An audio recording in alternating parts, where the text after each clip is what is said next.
Hi every one, happy new year. അങ്ങനെ new year ഒക്കെ കഴിഞ്ഞു അല്ലേ? എല്ലാവരും ന്യൂ ഇയർ പ്രോഗ്രാംസ് ഒക്കെ കഴിഞ്ഞ് ബാക്ക് ടു ലൈഫിലോട്ട് എത്തി.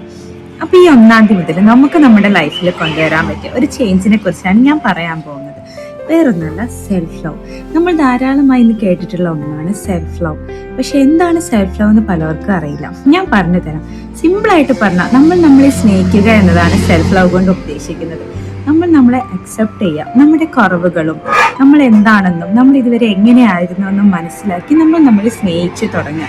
അതിന് പറയുന്ന പേരാണ് സെൽഫ് ലവ്. പക്ഷെ സെൽഫ് ലവ് കൊണ്ട് ലൈഫിൽ എന്തെങ്കിലും ഉപകാരം ഉണ്ടോ എന്ന് ചോദിച്ചു കഴിഞ്ഞാൽ വലിയ മാജിക് തന്നെ ക്രിയേറ്റ് ചെയ്യാനായിട്ട് സെൽഫ് ലവിന് സാധിക്കും. വേറൊന്നുമല്ല, നമ്മൾ നമ്മളെ മനസ്സിലാക്കി നമ്മളെ അക്സെപ്റ്റ് ചെയ്ത് തുടങ്ങുകയാണെങ്കിൽ നമ്മളെ വേറൊരാൾ അക്സെപ്റ്റ് ചെയ്യേണ്ട ആവശ്യം നമുക്കില്ല. കാരണം ഫസ്റ്റ് പ്രയോറിറ്റി നമ്മൾ നമുക്ക് കൊടുക്കുന്നത് തന്നെയാണ്. സോ അതുകൊണ്ട് തന്നെ ഇന്ന് മുതൽ നമുക്ക് സെൽഫ് ലവ് ഒന്ന് പ്രാക്ടീസ് ചെയ്ത് തുടങ്ങാം. പ്രാക്ടീസ് ചെയ്യേണ്ടത് എങ്ങനെയാണെന്ന് ചോദിച്ചു കഴിഞ്ഞാൽ ആദ്യം തന്നെ നമ്മൾ നോ പറയാനായിട്ട് പഠിക്കണം.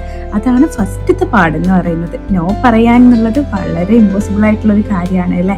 കാരണം നമുക്കറിയാം, നോ പറഞ്ഞ് തുടങ്ങാന്ന് പറയുമ്പോൾ മറ്റുള്ളവർ നമ്മളെക്കുറിച്ച് എന്ത് വിചാരിക്കും, അവർക്ക് ഫീൽ ചെയ്യില്ലേ, മറ്റുള്ളവർ നമ്മളൊരു അഹങ്കാരിയായിട്ട് കാണും, അതല്ലെങ്കിൽ അവരതിനെ എങ്ങനെ എടുക്കും എന്നൊക്കെ ആലോചിച്ച് നമുക്ക് വളരെ ബുദ്ധിമുട്ടുള്ള ഒരു കാര്യമാണ്.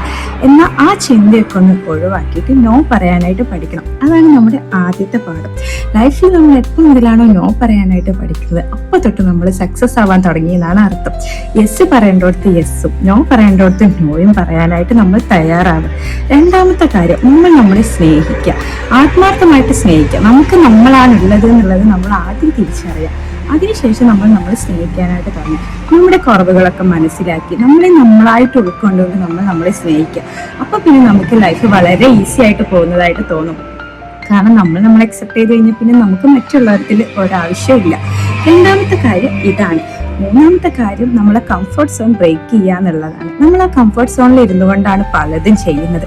എന്നാൽ അതൊന്ന് ബ്രേക്ക് ചെയ്ത് അതിന് പുറത്തേക്ക് ഇറങ്ങുക. അപ്പോഴാണ് നമുക്ക് ഈ സുന്ദരമായ ലോകത്ത് നമ്മൾ എന്തൊക്കെ ചെയ്തു, എന്തൊക്കെ നമ്മളെ കൊണ്ട് ചെയ്യാൻ പറ്റും എന്നൊക്കെ ഉള്ളത് മനസ്സിലാവുക. ഇതാണ് മൂന്നാമത്തെ കാര്യം. ഇനി ലാസ്റ്റ് എന്ന് പറയുന്നത് നമ്മുടെ പ്രയോറിറ്റീസ് ആണ്. നമുക്ക് ഒരുപാട് പ്രയോറിറ്റീസ് ഉണ്ട്. ഹസ്ബൻഡ് ആയിക്കോട്ടെ, കുട്ടികളായിക്കോട്ടെ, ഫാമിലി ആയിക്കോട്ടെ, കൊളീഗ്സ് ആയിക്കോട്ടെ, ഇനി ഫ്രണ്ട്സ് ആയിക്കോട്ടെ, എല്ലാം നമ്മുടെ പ്രയോറിറ്റീസാണ്. അവരുടെ സന്തോഷമാണ് നമ്മുടെ സന്തോഷം, ഒക്കെ ശരിയാണ്. പക്ഷേ ഇതിൻ്റെ ഇടയിൽ നമ്മൾ ഒരിക്കലും മറന്നു പോകരുത്. നമ്മുടെ പ്രയോറിറ്റീസ്, നമ്മുടെ സന്തോഷം, നമ്മൾ എന്തൊക്കെ ചെയ്താൽ നമ്മൾ ഹാപ്പി ആയിട്ടിരിക്കും, ഇതും കൂടി നമ്മൾ ആലോചിക്കണം. ബാക്കി പ്രയോറിറ്റീസ് ഒക്കെ കഴിഞ്ഞ് വന്നിട്ട് ചെയ്യാമെന്ന് വിചാരിക്കുക, അപ്പോഴത്തേക്ക് നമ്മുടെ സമയം കഴിഞ്ഞിട്ടുണ്ടാവും. സോ നമ്മുടെ പ്രയോറിറ്റീസ് വളരെ ഇമ്പോർട്ടൻസ് ആക്കുക. നമുക്ക് നമ്മുടെ പ്രയോറിറ്റി കഴിഞ്ഞിട്ട് മതിയടോ ബാക്കിയുള്ള പ്രയോറിറ്റീസൊക്കെ. ഇതാണ് നാലാമത്തത്. ഈ 4 കാര്യം നമുക്ക് ഒരുമിച്ച് എങ്ങനെ ചെയ്യാന്നുള്ളത് നോക്കാം. ഫസ്റ്റത്തെ കാര്യം, എല്ലാ ദിവസവും ഒന്ന് ഉറങ്ങാൻ പോകുന്നതിന് മുമ്പായിട്ട് വെറും ഒരു 10 മിനിറ്റ് മാത്രം നിങ്ങളെ കുറിച്ചൊന്ന് ആലോചിക്കുക. നിങ്ങൾ ഇതുവരെ വന്ന സാഹചര്യം, വളർന്ന സാഹചര്യം, നിങ്ങൾ ഇതുവരെ ചെയ്തത്, നിങ്ങൾ ആർക്കൊക്കെ വേണ്ടി ജീവിച്ചു, ഇനി ഇതല്ല നിങ്ങൾക്ക് വേണ്ടി ജീവിച്ചതാണെങ്കിൽ അതും എല്ലാം ഒന്ന് ആലോചിക്കുക. എല്ലാം ഒന്ന് ആലോചിച്ചതിന് ശേഷം മനസ്സിലൊന്ന് ഉറപ്പിക്കുക, ഇതുവരെയുള്ള വർഷത്തതൊക്കെ പോട്ടെ, ഈ 2026 മുതൽ നമ്മൾ നമുക്ക് വേണ്ടി പ്രയത്നിക്കും, നമുക്ക് ഇഷ്ടമുള്ള കാര്യങ്ങൾ ചെയ്യും, നമ്മൾ നമ്മുടെ സന്തോഷവും സമാധാനവും ഒക്കെ എന്താണെന്നുള്ളത് കണ്ടെത്തി നമ്മളായിട്ട് അക്സെപ്റ്റ് ചെയ്ത് നമുക്ക് വേണ്ടി തന്നെ നമ്മൾ ജീവിക്കും എന്നുള്ളത് ഒന്ന് മനസ്സിലാക്കുക. അതിനുശേഷം 10 മിനിറ്റ് മനസ്സിൽ ഇതൊന്ന് പറയുക. നമ്മളാണ് ഫസ്റ്റ് പ്രയോറിറ്റി. നമ്മളെ മനസ്സിലാക്കുന്നു, സ്നേഹിക്കുന്നു. അത് കഴിഞ്ഞിട്ട് ഇനി എന്തുള്ളൂ എന്ന് മനസ്സിലാക്കുക. 10 മിനിറ്റ് ഇതൊന്നും മനസ്സിൽ ഓർത്തുകൊണ്ട് നിങ്ങൾ കിടന്നുറങ്ങിക്കോളും. ആ മാജിക്ക് നിങ്ങൾക്കും കാണാനായിട്ട് സാധിക്കും. ഒരു മാസം ഒന്ന് ട്രൈ ചെയ്ത് നോക്കൂ, എന്തെങ്കിലും ഒരു മാറ്റം വരുന്നുണ്ടോന്ന്. മാറ്റം വരുന്നുണ്ടെങ്കിൽ മാത്രം നിങ്ങളിത് അക്സെപ്റ്റ് ചെയ്താൽ മതി. പക്ഷെ എനിക്ക് ഉറപ്പാണ് 100% ഇത് വർക്കൗട്ട് ആവും. കാരണം അത് തന്നെയാണ് സെൽഫ് ലവ് എന്ന് പറയുന്നത്. നമ്മൾ സെൽഫായിട്ട് ലവ് ചെയ്യാൻ തുടങ്ങിക്കഴിഞ്ഞാൽ, അത് മനസ്സിലാക്കാൻ തുടങ്ങിക്കഴിഞ്ഞാൽ, അത് അക്സെപ്റ്റ് ചെയ്യാനായിട്ട് തുടങ്ങിക്കഴിഞ്ഞാൽ അതിനേക്കാൾ വലുതായിട്ട് വേറെ ഒന്നുമില്ല. സോ ഇന്ന് മുതൽ അത് മാത്രം, ഈ 1-ാം തീയതി മുതൽ നമ്മുടെ ഡെയിലി ലൈഫിൽ നമ്മൾ ചെയ്യുന്ന എല്ലാ കാര്യങ്ങളും, പല കാര്യങ്ങളുണ്ടല്ലോ, അതിൻ്റെ കൂടെ ഇതും കൂടി ഒന്ന് ആഡ് ചെയ്തോളൂ. നമ്മൾ ബ്രഷ് ചെയ്യുന്നു, നമ്മൾ ഡ്രസ്സപ്പ് ചെയ്യുന്നു, ഓഫീസിൽ പോകുന്നു, അല്ലെങ്കിൽ വീട്ടിൽ ജോലി, അങ്ങനെ പല കാര്യങ്ങളിലായിരിക്കും എല്ലാവരും ഉള്ളത്. അതിൻ്റെ കൂടെ രാത്രി കിടക്കുന്നതിൻ്റെ മുന്നേ ഇതും കൂടി ഒന്ന് ആഡ് ചെയ്തിട്ട് ആ വ്യത്യാസം നിങ്ങൾ തന്നെ കണ്ടറിഞ്ഞോളൂ. പിന്നെ വേറൊരു കാര്യം കൂടി ഉണ്ട് കേട്ടോ.